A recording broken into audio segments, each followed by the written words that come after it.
저희가 이제 오늘부터 지난 주중에도 이제 그렇게 하긴 했지만 오늘부터 우리 이 캘리포니아 주정부 그리고 LA 카운티에서 예배가 이제 허락이 되어서 아직 우리는 공식적으로 리오픈 예배, 그러니까 현장 예배, 교회당 예배를 지난주에 제가 7월 첫 주부터 한다고 그렇게 광고를 드렸죠. 그렇지만 우리 지금 교회당에서 모이는 분들이 안전하게 예배 드릴 수 있도록 환기도 시키고 그리고 또 좌석도 배치해서 그렇게 하고 있습니다. 그래서 창문을 열어놓고 있기 때문에 외부에서 조금 잡음이 들어올 수 있습니다. 여러분들 이해를 좀 해주시면 좋겠습니다.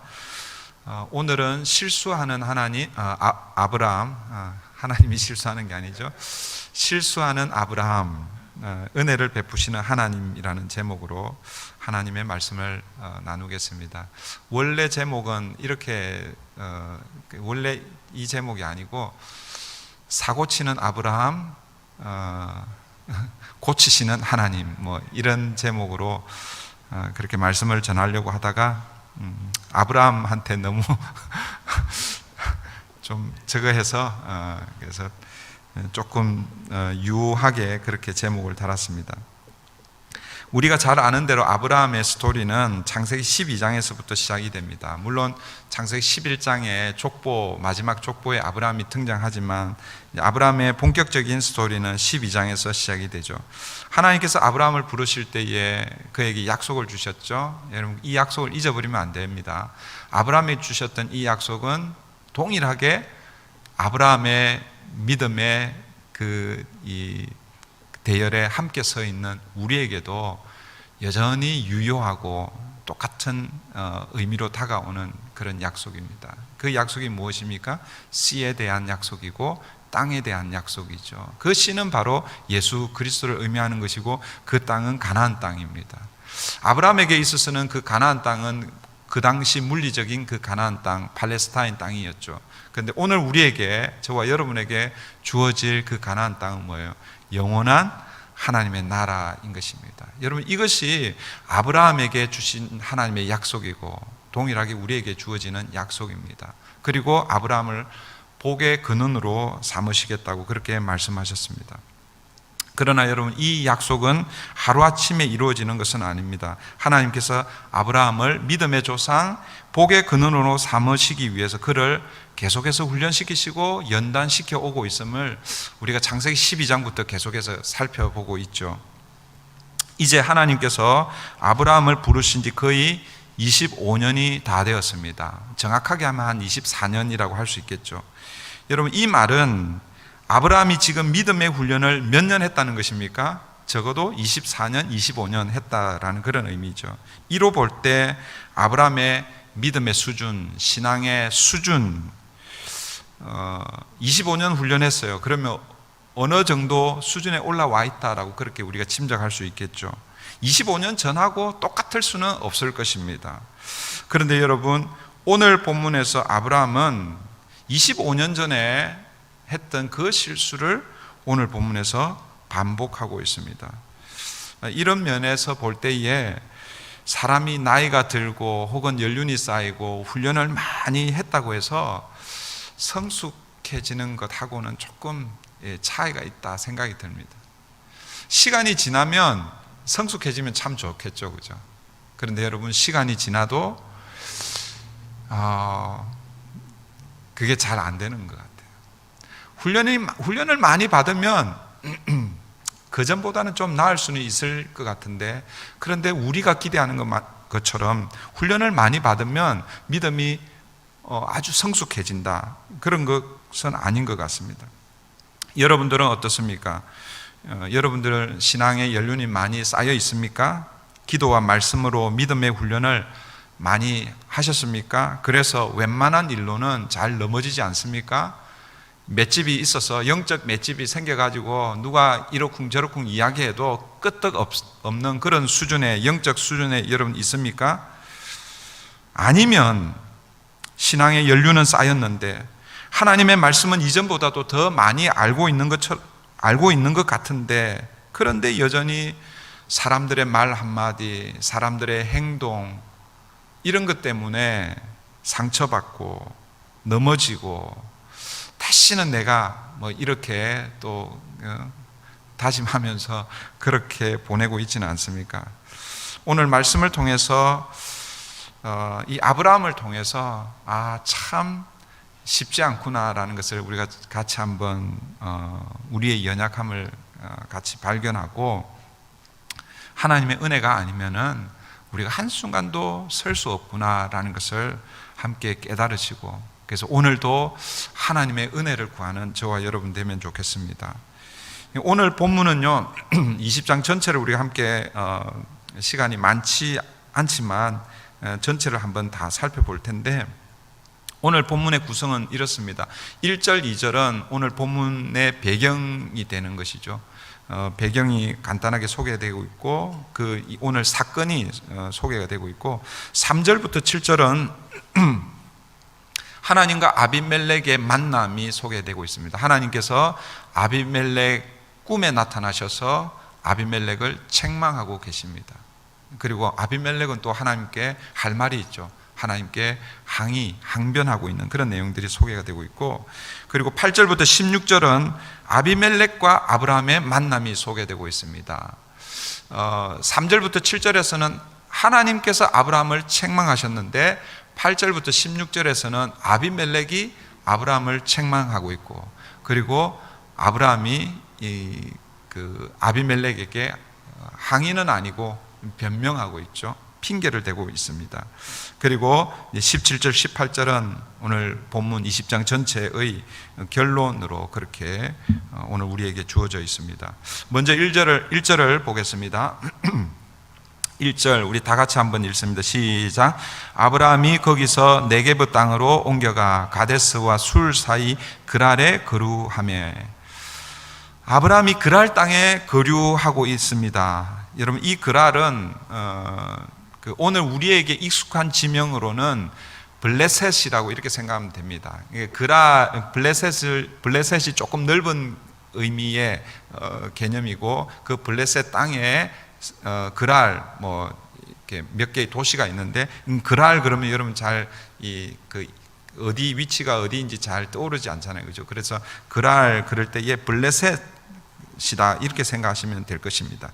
여러분, 아브라함이 왜 그랄 땅으로 옮겨왔는지에 대해서 오늘 본문이 우리에게 말씀해 주고 있지는 않습니다. 그런데 학자들은 소돔과 고모라, 그러니까 19장에서 어떤 일이 있었습니까?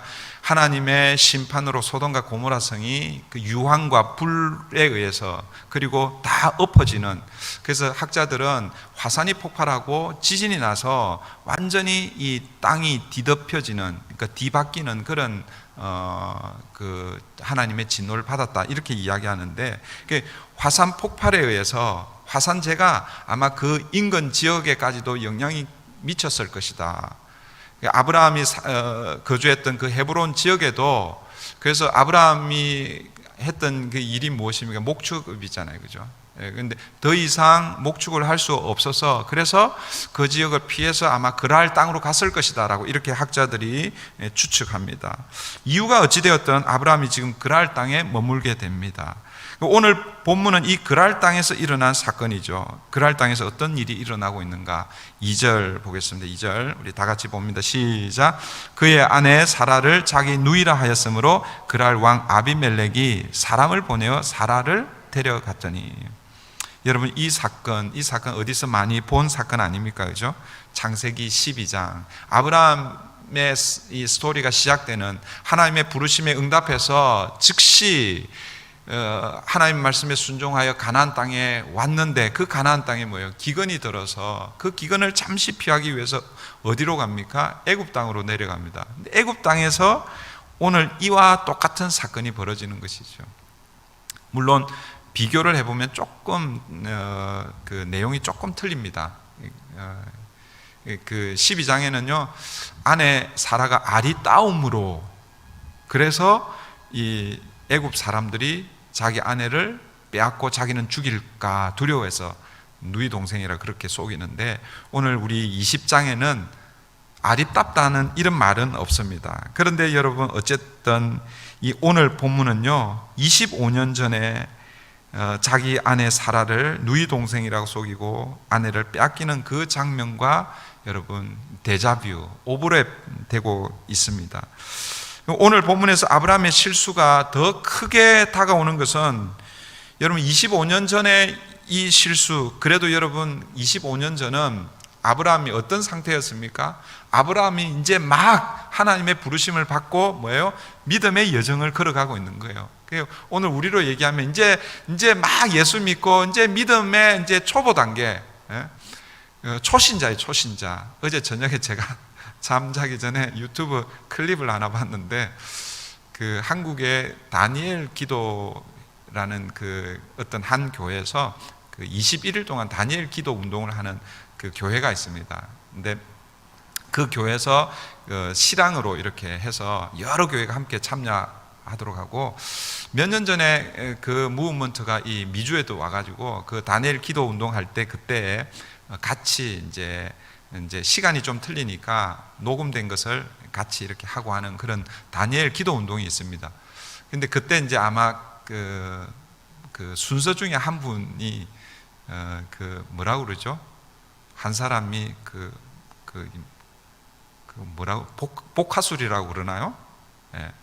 인형 하나 들고 나와가지고 이제 얘기하면서 또 입술을 다물고 근데 말하는 거죠. 제가 말하는 거 들립니까? 죄송합니다. 그런데 재미있더라고요. 누워서 이렇게 듣고 있는데, 근데 이분이 뭐 강할머니인가 그래요. 이 인형의 할머니 이름이 강할머니인가 그래요. 근데 자기를 초신자라고 소개합니다. 그런데 초신자인데, 그런데 그 멘트는요, 대단한 초신자예요.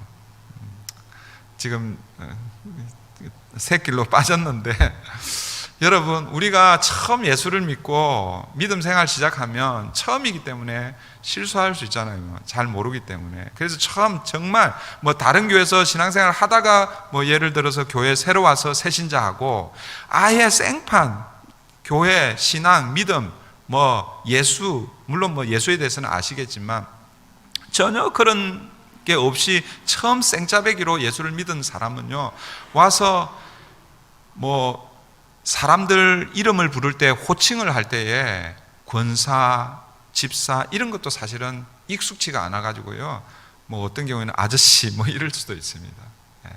여러분 초보 단계 때는요 그렇게 실수해도 신앙이 처음이니까, 믿음의 초보 단계이니까 여러분 어느 정도 이해하고 넘어갈 수 있습니다.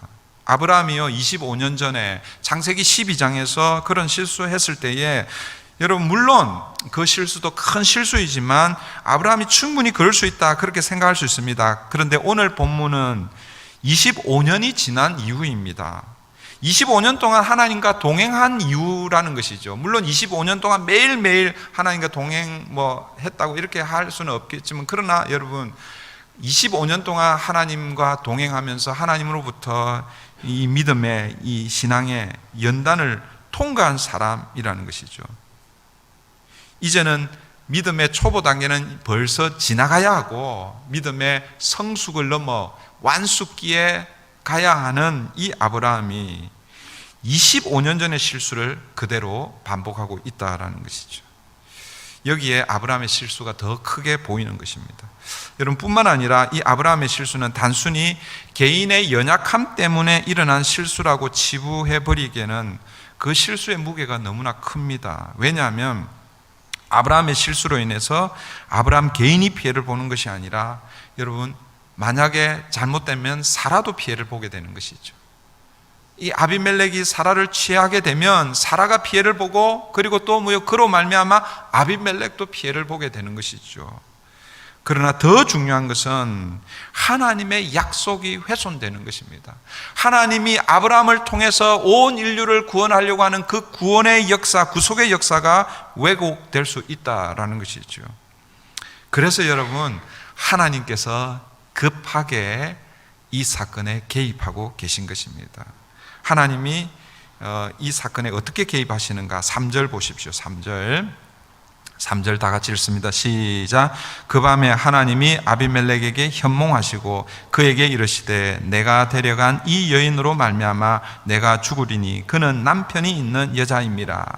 하나님께서 실수하고 있는 이 아브라함을 회복시키기 위해서, 바로잡기 위해서, 아니 하나님의 약속, 하나님의 구속의 그 이 약속을 지켜내기 위해서 하나님이 직접 개입하고 간섭하고 계신다라는 것이죠. 3절이 이렇게 시작하고 있죠. 그 밤에, 여러분 그 밤에라는 것은 어떤 밤입니까? 아비멜렉이 사라를 취하여 간 그날 밤이라는 거예요. 그러니까 그날 밤이 지나면 안 되는 거예요. 그러니까 하나님이 뭐예요? 그 위기의 그 순간, 긴박한 그날 밤에 하나님께서 개입하시고 간섭하고 계신 것입니다. 그래서 하나님의 백성을 지켜내실 뿐만 아니라 하나님의 약속, 하나님의 언약을 지켜내고 계신 것이지요. 그날 밤에 하나님이 아비멜렉에게 하신 말씀이 무엇인가? 그 3절 후반절을 보시면 네가 데려간 이 여인으로 말미암아 네가 죽으리니, 네가 이 취한 이 여자 때문에 너 죽는다 라고 이렇게 하나님이 무서운 경고를 하고 계십니다. 그때 아비멜렉의 반응이 4절 5절입니다 아비멜렉의 반응을 제가 읽어드립니다. 아비멜렉이 그 여인을 가까이 하지 아니하였으므로 그가 대답하되 주여 주께서 의로운 백성도 멸하시나이까. 여러분 4절에서 마지막에 보면 주여 주께서 의로운 백성도 멸하시나이까. 여러분 이 뉘앙스 어디서 좀 들어본 것 같지 않아요? 몇 주 전에 설교를 여러분 기억하시는 분들 계실지 모르겠는데, 아브라함이 하나님께서 소돔과 고모라 성을 향한 하나님의 마음을 내비치자 아브라함이 하나님께 뭐라고 합니까? 아니 하나님, 의인을 악인과 함께 멸하시겠습니까? 그렇게 하나님께 기도했잖아요. 오늘 이 아비멜렉이요, 그 아브라함이 하나님 앞에 했던 그 기도의 내용을 그대로 지금 하고 있는 거예요. 이어지는 말씀, 그가 나에게 이는 내 누이라고 하지 아니하였나이까. 그 여인도 그는 내 오라비라 하였사오니 나는 온전한 마음과 깨끗한 손으로 이렇게 하였나이다. 사실 아비멜렉은 잘못이 없었습니다. 그죠? 아비멜렉이 왜 사라를 아내로 취하려고 했을까? 여기에 대한 오늘 본문이 설명이 없기 때문에 이유는 모르지만 학자들은 이런 거 이제 궁금해 하잖아요. 그죠? 학자들의 해석은 뭐냐면, 이 아비멜렉이 아브라함에 대한 소문을 이미 알고 있는 거예요. 아비멜렉이 어떻게 지금 여기까지 왔는지 알고 있는 것이죠. 그리고 아브라함은 거부입니다. 그런데 헤브론에서 지금 이 그랄 지역으로 왔어요. 그러니까 그 당시에 그런 사람이 이렇게 오게 되면 서로 화친을 위해서 서로 정략 결혼하는 게 이게 그 당시 문화인 것이죠. 그런데 아브라함에게는 딸이 있어야, 그죠? 이게 결혼이라는 것을 통해서 이렇게 동맹 관계를 이렇게 맺을 수 있는데 아브라함에게는 딸이 없는 거예요. 그런데 알고 보니까 이 사라가 아브라함의 이복 누이라는 거예요. 자기들도 그렇게 얘기하니까. 이 사라가 나이는 늙었지만 사실은 뭐 정상적인 어떤 결혼 관계를 위해서가 아니라 사실은 두 진영의 이 동맹 관계를 위해서 그렇게 사례를 취했다라고 이렇게 이제 해석합니다. 물론 뭐 이 해석이 꼭 맞다라는 것은 아닙니다. 어쨌든 이 아비멜렉이 이렇게 이야기하고 있잖아요. 5절에서 나는 온전한 마음과 깨끗한 손으로 이렇게 하였나이다. 이 말씀에 의하면 아브라함과 잘 지내기 위해서, 동맹관계를 갖기 위해서, 그리고 우리에게 내려오는 이런 전통 가운데서 그런 의도로, 좋은 의도로 사라를 취한 것이지 내가 나쁜 의도로 그렇게 하지 않았다라고 이렇게 이야기하고 있는 것이죠. 이 말에는 잘못이 있다면 거짓말을 한 아브라함과 사라에게 있습니다라고 이렇게 하는 이야기죠. 그러면서 하나님께 항의하고 있는 것입니다. 아브라함과 사라가 속여서 이렇게 된 것이지 자신은 온전한 마음과 깨끗한 손으로 이 일을 행했다라고 그렇게 말하고 있습니다. 이렇게 항의하는 아비멜렉에게 하나님께서 말씀하십니다. 6절을 보십시오. 6절 우리 6절 다 같이 읽습니다. 시작. 내가 온전한 마음으로 이렇게 한 줄을 나도 알았으므로 너를 막아 내게 범죄하지 아니하게 하였나니. 하나님도 아비멜렉이 잘못하지 않았다는 것을 알고 있었습니다. 그런데 여러분, 잘못하지 않은 하나님이 알고 있었지만, 그렇지만 뭐예요? 하나님은 너의 그 행동은 잘못되었다라고 그렇게 지적하고 있는 거예요. 사라를 취하는 그것은 잘못이다. 사라에게만 잘못이 아니라 그걸 누구에게 지금 죄를 범하는 것이라고 말씀하고 있습니까?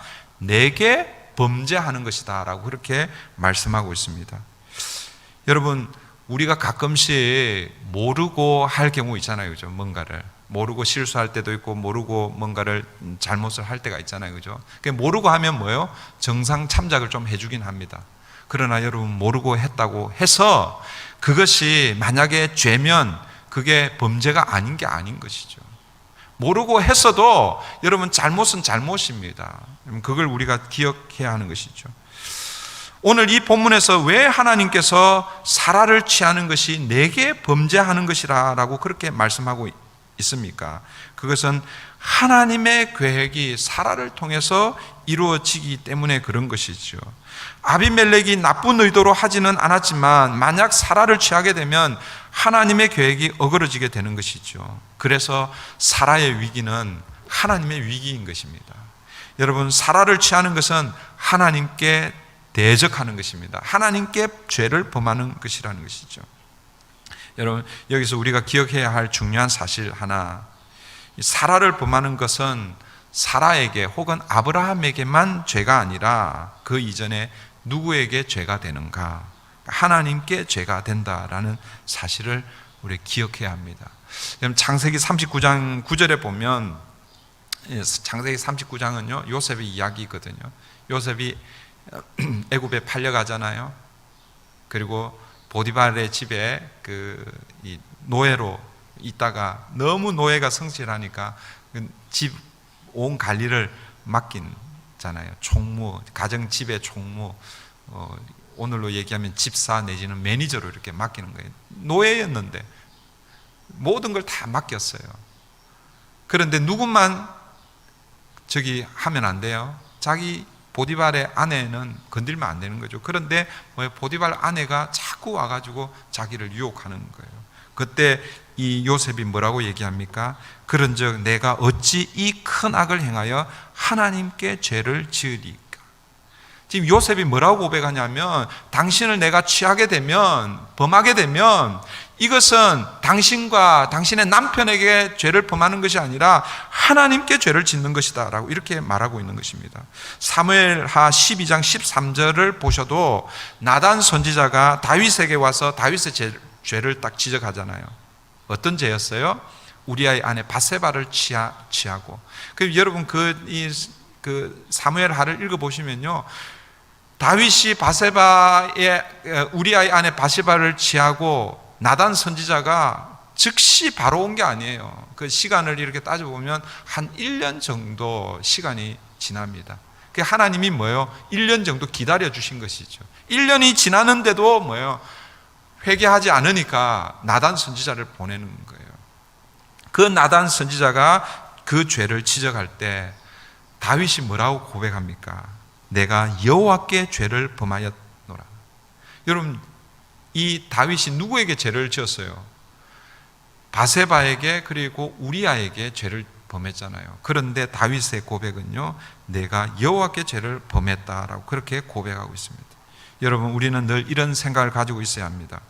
우리가 비록 사람 앞에 서 있지만, 그래서 사람에게 실수하고 사람들에게 잘못하고 사람들에게 죄를 짓고 그렇게 하지만, 그러나 결국 그 죄가 하나님께로 향한다는 사실을 여러분 기억해야 합니다. 그래서 늘 우리는 하나님 앞에 서 있다는 것을 기억해야 합니다. 하나님이 우리 눈에 안 보이잖아요, 그죠? 그렇지만 내가 지금 하나님 앞에 서 있다. 이것을 우리 믿음의 선배들은 코람데오 신앙이라고 그렇게 불렸습니다. 코람데오, 이 라틴어인데요. 코람, before, 데오, God, before God이라는 거죠. 하나님 앞에서 신전의식, 하나님 앞에 서 있다라는 그런 의미이죠. 사랑하는 성도 여러분, 하나님이 우리 눈에 물리적으로 보이지는 않지만 우리가 늘 하나님 앞에 서 있다는 것, 이걸 기억하시고 이 땅을 살아가야 할 것입니다. 하나님은 이렇게 아비멜렉에게 엄중한 경고를 한 후에 그러나 그에게도 살 길을 하나님께서 제시해 주고 계십니다. 7절입니다. 7절 보십시오.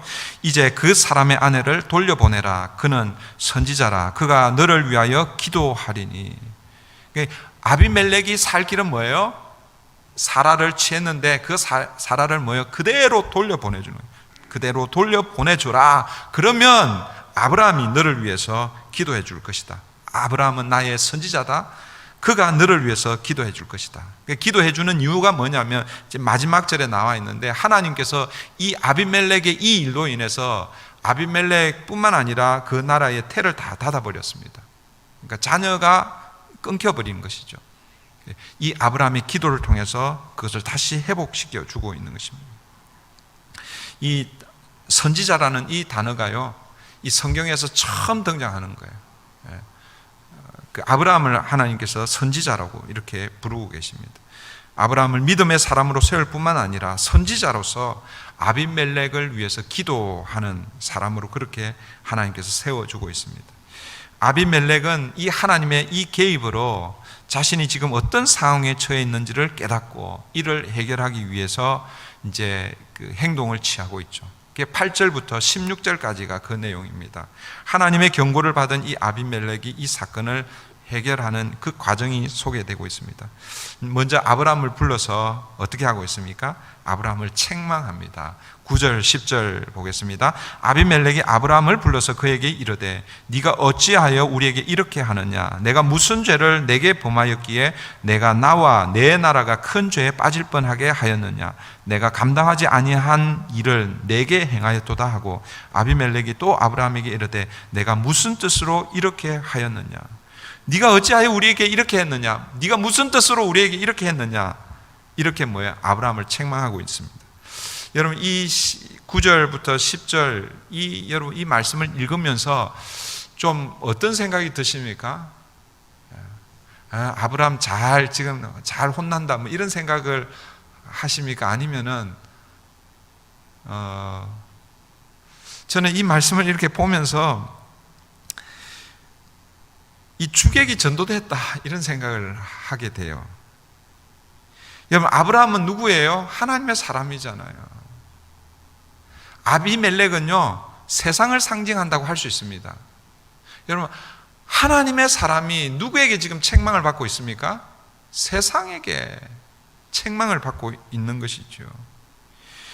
하나님의 사람인 이 아브라함이 아비멜렉을 예를 들어서 잘못한 것이 있으면 지적을 하고 책망을 하고, 그리고 선한 영향력을 끼쳐서 세상을 변화시켜야 할 그 입장에 서 있는 사람, 그걸 위해서 하나님이 아브라함을 세웠잖아요. 내가 너를 복의 근원이 되게 하리라. 너는 복이 될지라. 그래서 너를 축복하는 자를 내가 복 주고 너를 저주하는 자는 내가 저주하리라. 이렇게 하나님 말씀하셨잖아요. 그러니까 하나님께서는 아브라함을 통해서 세상을 변화시키기 원하셨습니다. 아브라함을 통해서 세상에 선한 영향력을 끼치기를 원하셨습니다. 그런데 여러분, 반대로 지금 가고 있는 거예요. 주객이 전도되고 있습니다. 세상이, 아비멜렉이 아브라함을 책망하고 있습니다. 이 말씀을 통해서 오늘 우리는 어떤 위치에 놓여 있는지를 돌아보아야 합니다. 오늘 교회는, 그 교회를 구성하고 있는 성도들은 세상과 어떤 관계 가운데서 살아가고 있는가? 세상에 선한 영향력을 끼치고 있는가? 세상에 하나님의 영광, 하나님의 빛을 드러내고 있는가? 썩어가고 있는, 부패해져 가고 있는 이 세상 가운데서 소금의 역할로 그 세상을 다시 고치기 위해서 교회가, 성도들이 쓰임받고 있는가? 아니면 성도가, 교회가 오히려 세상으로부터 외면받고 있고, 아니 손가락질 당하고 책망받고 있지 않는가? 오늘 우리의 자아상이 어떠한지를 이 말씀을 통해서 우리가 돌아보아야 할 것입니다. 사실 그런 면에서 보면 사실 암울하죠, 그죠? 아무 영향력을 끼치지 못하고 있는 교회 보면 참 암울합니다.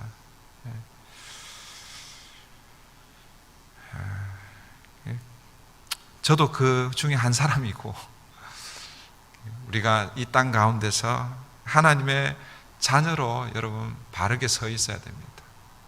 내가 예수 믿는 거 여러분 숨기면 안 돼요. 목사님 오히려 부끄러워서 숨겨요. 그러면 안 되는 거예요.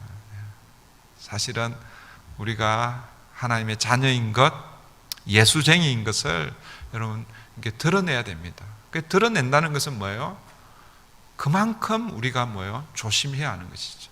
그만큼 하나님의 말씀을 붙들고 그렇게 이 땅을 살아가야 되는 것입니다. 이렇게 여러분 아비멜렉이 세상이 아브라함을 책망하고 있는데 그때 아브라함의 반응을 한번 보십시오. 아브라함이 어떻게 반응하고 있는가? 11절부터 13절인데 제가 읽어드립니다. 아브라함이 이르되 이곳에서는 하나님을 두려워함이 없으니 내 아내로 말미암아 사람들이 나를 죽일까 생각하였으며 또 그는 정말로 나의 이복 누이로서 내 아내가 되었음이니라. 하나님이 나를 내 아버지의 집을 떠나 두루 다니게 하실 때에 내가 아내에게 말하기를 이후로 우리의 가는 곳마다 그대는 나를 그대 오라비라 하라. 이것이 그대가 내게 베풀 은혜라 하였으노라. 아브라함이요 세상의 책망을, 아비멜렉의 이 책망을 받고 있는데, 그러면 여러분 어떻게 해야 됩니까? 어떻게 하는 게 하나님의 백성으로 바른 자세입니까? 비록 세상이 우리를 책망하면 우리는 우리를 돌아보아서 우리의 잘못을 시인하고 내가 이랬습니다, 고치겠습니다, 이렇게 해야 되는데, 지금 아브라함이 어떻게 하고 있습니까? 잘못을 인정하는 것이 아니라 변명하고 있습니다. 핑계를 대고 있습니다. 이 11절부터 13절을 이렇게 자세히 보시면 한 세 가지 정도인데, 그걸 더 이렇게 단순하게 하면 두 가지 핑계를 대고 있습니다. 두 가지 변명을 하고 있습니다. 그런데 이 두 가지 변명은 결국 하나예요, 하나. 이게 뭐냐면, 첫 번째 변명이 뭐냐면 이거예요. 너희들 때문에 내가 이런 거라는 거예요. 너희들 때문에. 그게 무슨 얘기냐면, 이곳에는 하나님을 두려워함이 없어서, 그러니까 이곳이 뭐예요? 블레셋 지역, 이 그랄 땅에는 하나님을 두려워하는 사람들이 없어서 너희들이 내 아내로 말미암아 나를 죽일까 염려해서, 그래서 내가 할 수 없이 아내를 누이라고 이렇게 속였다라고 이렇게 얘기하고 있는 거예요. 그러면서 두 번째 변명을 하고 있죠. 그게 뭐예요? 그리고 실제 이 아내는 저의 이복 누이이기도 합니다. 이 정말 구차한 변명을 하고 있는 거예요. 이 두 가지 변명을 하고 있지만 결국 뭐예요? 하나이죠, 하나. 누구 때문이라는 거예요? 너희들 때문이라는 것이죠. 너희들이 만약 하나님을 두려워하고 있으면 내가 이런 거짓말, 이런 거 하지 않았을 텐데, 너희들이 하나님을 두려워하지 않기 때문에 그렇게 하고 있다는 거죠. 여러분, 변명, 핑계는요 항상 뭐예요? 상대방을 향하는 것이죠. 그런 얘기 하잖아요. Because of you. 이것만 고쳐도 사실은 우리가 이 땅을 바르게 살 수 있을 텐데. 사랑하는 성도 여러분, 믿음의 사람이 이렇게 바로 서지 못하면요, 그 한 사람의 문제만 되는 것이 아니라 그가 속한 공동체 전체에 문제가 생긴다라는 것을 여러분 기억하셔야 합니다. 여러분, 여호수아와 그 이스라엘 백성들이 가나안 땅에 들어가서 그 난공불락의 성 여리고 성을 무너뜨렸습니다. 그죠? 그런데 그 이후 아이성이라는 조그만한 성, 그 아이성을 치러 가는데, 그런데 뭐예요? 패배하는 거예요. 여리고 성과 비교해 보면 이건 비교가 안 되는 성이었습니다. 그런데 패배하는 거예요. 그런데 원인을 찾아보니까 한 사람의 잘못 때문이죠. 여러분, 하나님의 백성이, 하나님 믿음의 사람이, 그 사람 잘못은요, 그 사람 한 사람의 잘못에 국한되는 것이 아니라 그가 속해 있는 공동체에 문제가 생긴다라는 것을 기억해야 합니다. 아브라함의 잘못에, 이 아브라함이 잘못된 그 판단, 그게 어떤 판단이에요? 세상을 미리 재단하고 있잖아요. 그랄 땅, 그 블레셋 지역은 하나님을 모를 거야. 하나님을 모르기 때문에 하나님을 두려워하지도 않을 거야. 이런 선입견을 가지고 가고 있는 거예요. 여러분, 이런 판단을 가지고 있으면 아무것도 안 되는 거죠. 여러분, 전도하려고 할 때 여러분 어떤 사람 딱 보면 저 사람은 절대 이게 바늘을 찔러도 꿈쩍도 안 할, 피 한 방울 안 날 사람이야. 아니야. 다른 사람 또 생각하는 거예요. 저 사람도 안 돼. 여러분, 그렇게 미리 판단하면요 안 되는 것이죠. 아브라함이 이렇게 잘못된 판단으로 하나님의 약속이 큰 상처를 입을 뻔했죠. 아니, 하나님의 이 약속이 그냥 하나님이 새로 그냥 판을 새로 짜야 할 그런 상황에까지 갈 뻔했죠. 그것뿐입니까? 사랑하는 아내에게도 지울 수 없는 그런 상처를 줄 수도 있었고, 그리고 그 일로 인해서 여러분 아비멜렉에게도 손해를 끼칠 뻔했습니다. 그런데 여러분, 감사하게도 하나님은 이 실수하는 이 아브라함에게 개입하셔서 그 실수를 바로잡고 계십니다. 오늘 본문에서 중요한 사실 한 가지는 아브라함이 실수를 했는데 아브라함이 실수를 했는데 아브라함이 그 실수를 만회하기 위해서 아브라함이 뭔가를 했느냐 하면은 아무것도 안 했다라는 거예요. 오늘 본문의 중요한 게 바로 여기에 있습니다. 아브라함이 실수했습니다. 그 실수를 회복하기 위해서 아브라함이 뭔가를 한 것이 아니라, 아브라함은 오히려 변명하고 핑계했죠. 아브라함이 그 실수를 회복시키는 것이 아니라 하나님이 그런 아브라함을 찾아가셔서 하나님께서 아브라함을 회복시켜주고 계신다라는 사실입니다. 오늘 본문을 좀 보면요, 좀 어떤 면에서는 이해가 좀 안 될 수 있습니다. 누가 봐도 아브라함이 잘못했잖아요, 그죠? 아비멜렉은 잘못하지 않았습니다. 그런데 책망은 누가 받고 있습니까? 아비멜렉이 받고 있어요. 그리고 수혜는 누가 입고 있습니까? 아브라함이 입고 있죠. 아브라함이 여러분 사라도 돌려받을 뿐만 아니라 그거에 아비멜렉은 그렇게 안 해도 돼요. 사람만 그냥 돌려줘도 돼요. 그런데 엄청난 그 재물을 아브라함에게 안겨주고 있잖아요. 세상 사람들이 보면 이게 도저히 이해가 안 된다 이렇게 이야기할 수 있을 것입니다. 여러분, 우리가 봐도 이게 좀 말이 좀 안 될 수 있잖아요, 그죠? 그런데 여러분, 이것이 하나님의 방식입니다. 왜 그렇습니까? 이유가 없어요. 이유를 굳이 찾는다면 아브라함은 하나님이 선택한 하나님 백성이고 아비멜렉은 그렇지 않다라는 것이죠. 그 이유 외에는 다른 이유가 없습니다. 그러니까 오늘 본문을 예를 들어서 윤리적인 도덕적인 잣대 기준으로 가지고 보면 누가 잘했어요? 아비멜렉이 잘했잖아요. 아브라함 나쁜 사람이에요. 나쁜 사람. 그러면 안 되죠. 비열하죠. 자기 목숨 그거 하나를 위해서 아내를 이렇게 속이는, 이게 진짜 나쁘죠. 그러니까 인간의, 우리 세상의 어떤 기준, 이런 윤리, 가치 이런 걸 가지고 보면요, 아브라함이 죽일 놈입니다. 그런데 여러분, 오늘 본문의 이 마지막 이 엔딩은요, 하나님께서 아비멜렉을 책망하고 있고 아브라함을 고치시고 회복해 주요. 더 큰 은혜로 함께하고 계신 것입니다.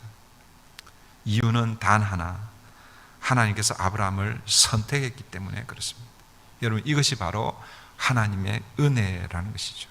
은혜는요, 자격이 있어서 받는 것이 아닙니다.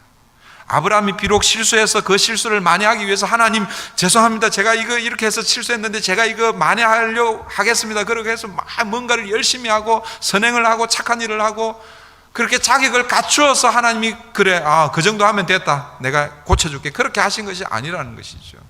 일방적으로 하나님이 개입하셔서 그렇게 하시고 있는 것이죠. 사랑하는 성도 여러분, 우리는 모두가 다 실수하는 자들이죠. 그런데 여러분 기억하십시오. 우리는 실수하지만 하나님은 여전히 우리에게 은혜를 베푸시는 거예요. 왜요? 우리가 하나님의 자녀이기 때문에. 우리가 하나님의 자녀이기 때문에 은혜를 베푸시는 거예요. 다른 이유가 없습니다. 우리가 하나님의 선택을 받았기 때문에 그런 것이죠. 여러분, 예를 들어서 여러분 집에 아이가, 죄송합니다 이런 표현을 해서, 망난이에요. 말도 안 듣고 그냥 사고만 치고 사고뭉치예요. 그런데 옆집에 보니까 모범생이에요. 너무너무 말도 잘 들어요. 자기가 볼 때마다 인사도 하고 너무너무 착해요. 그런데 여러분이 가지고 있는 그 혹시 재산이나 상속할 것이 있으면은 그건 누구에게 여러분 물려줄 겁니까? 우리 집에 있는 이 아들, 망나니이기 때문에 얘는 제외하고 옆집에 있는 이 아들, 남의 집 아들이죠. 착하고 싹싹하고 모범생이고 내게 인사 잘한다고 해서 여러분 그에게 물려주겠습니까? 아니지요. 우리가 다 실수하지만, 그러나 그 실수 가운데서 하나님 우리를 찾아오시는 거예요. 다른 이유 없습니다. 우리가 잘나서 여러분 뭔가 하나님 앞에 예쁘게 보이고 그렇게 해서가 아니라는 것이죠. 하나님이 우리를 일방적으로 선택하시고 자녀 삼아 주셨기 때문입니다. 한 가지 이유를 찾는다면 예수님 때문이라고 할 수 있겠죠. 그분이 우리 하나님이십니다. 하나님의 은혜로 회복된 아브라함, 이 아브라함이 마지막 어떻게 하고 있습니까? 오늘 본문이요, 시작은 여러분 엄청난 위기 가운데 있었지만 마지막 마무리는 해피엔딩으로 끝나고 있습니다. 오늘 본문의 결론이 17절 18절입니다 17절 보십시오. 이렇게 시작하고 있죠. 아브라함이 하나님께 기도하며. 실수했던 아브라함, 씻을 수 없는 그런 죄를 지을 뻔했는데 하나님이 개입하셔서 회복시켜 주시니까 아브라함이 다시 기도하기 시작하는 거예요. 하나님이 아비멜렉과 그의 아내와 여종을 치료하사 출산하게 하셨으니, 아브라함이 기도하니까 하나님께서 그 기도를 들으시고 아비멜렉의 이 가족들, 이 아내와 여종들을 치료해서 출산할 수 있도록 그렇게 하셨다라는 것입니다. 하나님의 개입으로 회복된 아브라함이 이제는 다른 사람을 위해서 기도하기 시작합니다. 자기 때문에 하나님의 진노로 자녀의 태가 다쳤는데 아브라함의 기도로 아비멜렉을 하나님께서 치료하고 있는 것이죠. 아브라함은 다시 하나님의 이 택한 백성, 자녀로 회복되고 있고, 그리고 복의 근원으로 다시 살고 있습니다. 하나님이 주신 선지자의 직분을 감당하고 있는 것이죠. 사랑하는 성도 여러분, 우리는 하나님의 은혜로 회복된 자들입니다. 그 말은 뭐냐면, 하나님께서 우리를 하나님의 자녀 삼아 주셨다라는 것은 우리만 회복시켜 주시는 것이 아니라 오늘 우리를 통해서 우리 주변에 선한 영향력을 끼쳐야 한다라는 것이죠. 여러분, 우리만 돌아보는 것이 아니라 우리를 통해서 하나님은 우리 주위에 이 세상을 향해서 기도하기를 원하실 것입니다. 하나님이 저와 여러분을 회복시키시면요, 우리의 가정도 회복시켜 주실 줄 믿습니다. 내 자녀를, 내 가족을, 그리고 우리 교회를, 내가 속해 있는 지역 공동체, 이 나라 민족을 치유해 주실 줄 믿습니다. 은혜를 베푸시는 그 하나님, 그러니까 은혜를 경험해야 이런 역사가 나는 것이죠. 나는 실수하지만 그 실수 현장에 찾아오셔서 은혜를 베푸시는 그 하나님, 그 하나님의 은혜를 경험하시기 바랍니다. 그리고 그 하나님의 은혜로 여러분, 나는 이제 회복됐다, 여기에 만족하지 말고 아브라함이 아비멜렉을 위해서 기도하니까 아비멜렉이 회복되는 것, 오늘 저와 여러분이 회복되고 여러분의 가정이, 자녀들이, 오늘 우리 교회가, 지역이, 공동체가 회복되는 그런 은혜가 우리 가운데 있기를 바랍니다. 여러분 아시잖아요, 어느 때보다도 기도가 필요한 때입니다.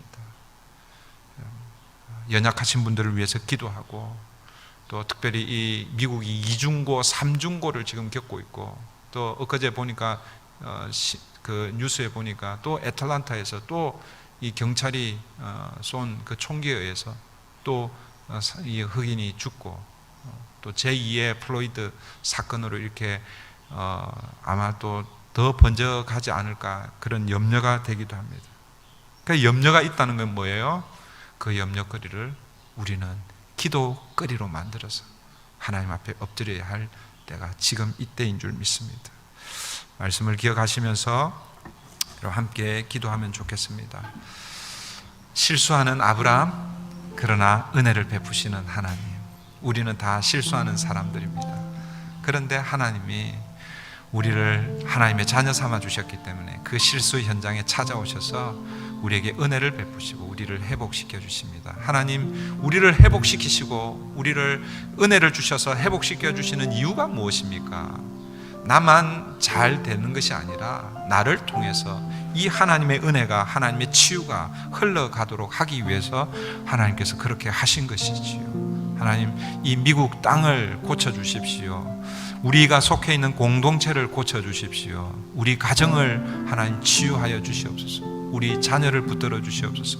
우리 교회 안에 연약한 성도님들, 특별히 이 코로나 바이러스로 인해서 정말 영적으로 침체해져 있는 우리 성도님들, 하나님께서 그 자리에 찾아가셔서 개입하셔서 은혜로 회복시켜 주시옵소서.